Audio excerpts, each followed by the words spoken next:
Yeah, buddy. Lightweight. Yeah.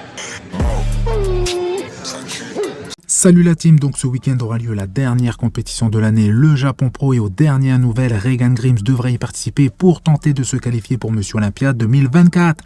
Regan Grims a réalisé une très bonne saison en se qualifiant pour Monsieur Olympia, mais avec difficulté. À Monsieur Olympia 2023, Regan Grims a présenté une bien meilleure condition que sur les différentes compétitions auxquelles il a participé cette année. Et justement, voici la liste des participants au Japon Pro qui manquent de grands noms à mon goût, mais dans tous les cas, le français Théo Le Guerrier sera présent pour tenter de se qualifier pour Monsieur Olympia 2024. Il sera opposé à Roman Fritz qui a terminé à la 7e place au Prague Pro et Alfred Chiriac. Bien évidemment, beaucoup d'athlètes de la Corée, du Japon et de Chine seront présents, et même s'ils sont méconnus, certains d'entre eux possèdent des physiques de très haut niveau avec des conditions de folie et des qualités musculaires incroyables. Or, Sam D devait participer à cette compétition, mais pour des problèmes de santé qui ont commencé au Prague Pro, il a déclaré forfait et pas d'informations concernant ses prochaines compétitions. Mofoda devait également participer à ce Japon Pro, mais il sera également absent. Maxime Yedes, à moins d'une semaine de sa première tentative pour se qualifier à Monsieur Olympia 2024 en classique physique, et cette compétition aura lieu au Kazakhstan, et pour le moment aucune info concernant les athlètes qui participeront à cette compétition, et je doute que de gros noms de la catégorie seront présents à cette compétition au Kazakhstan. D'après cette vidéo, Maxime me semble en super forme, je trouve même que sa condition semble un peu plus poussée que lors de sa qualification à Monsieur Olympia 2023 au Chiru Classic France, et au niveau volume musculaire il me semble similaire, gros point fort bras avec un dos large et épais et une taille ultra fine. Et j'ai justement une nouvelle de dernière minute, ma vidéo qui était prête, mais on m'a envoyé justement la liste des participants à cette compétition et la voici. Donc aucun grand nom et aucun nom me parle, donc à voir justement le jour J, car nom inconnu ne veut pas dire athlète avec aucun niveau, surtout dans cette catégorie.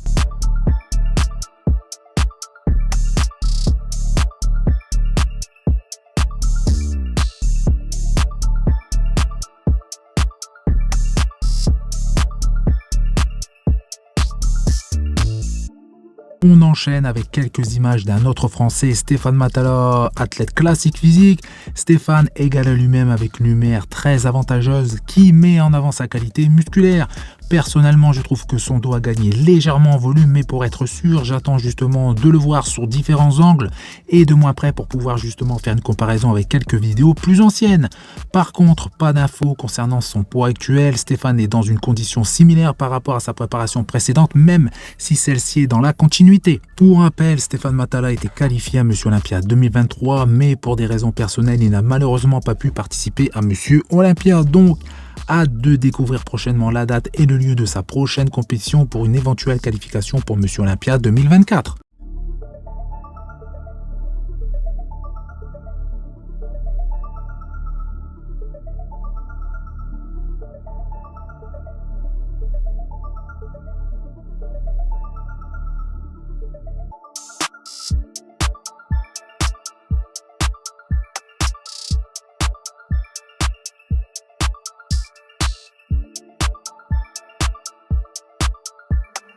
Oh my god, it's the Mad Beat.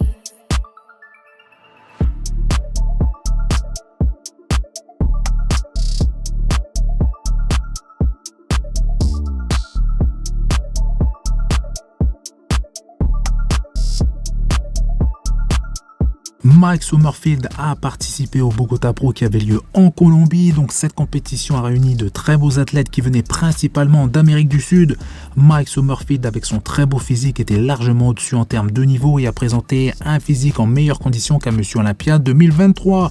Donc Mike se qualifie très tôt, tout comme Terence Ruffin et Logan Franklin.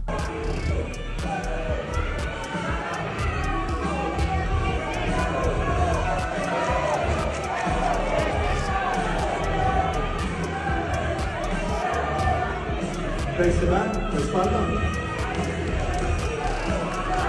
¿Cómo marcha?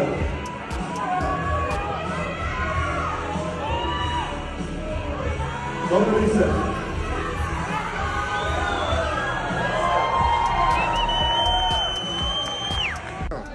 El número 209, Mike Summerfield.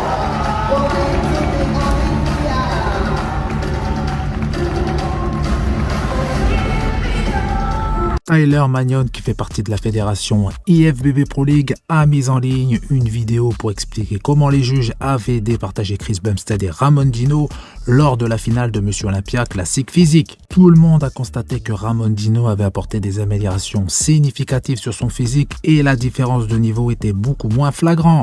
Et pour les juges, Chris n'était pas aussi bon qu'à Monsieur Olympia 2022. Chris Bumstead a devancé Ramon Dino dans 4 poses sur 5, mais 3 de ses poses imposées ont été assez dures à départager: le double biceps de face, le double biceps de dos et cuisse abdos. Donc bien évidemment, si Chris décide de continuer la compétition, il devra vraiment être en pleine forme, car si Ramon Dino continue de faire évoluer son physique, il se pourrait que Ramon surpasse Chris Bumstead pour la première fois lors de Monsieur Olympia 2024. Peu importe si les fans ont trouvé Chris ou Ramon supérieur, ce sont les juges qui auront le dernier mot et qui désigneront le vainqueur, et nous l'avons tous vu justement avec Derek Lunsford et Adi Chopin. Personnellement, j'espère que Ramon Dino et son coach Chris Aceto vont continuer leur super travail qui pourrait justement amener Ramon Dino à remporter cette catégorie classique physique en 2024.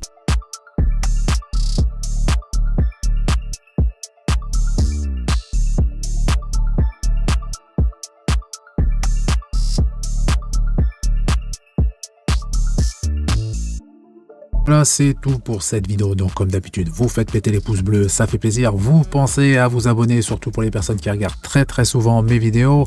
Et je vous dis à bientôt. Salut!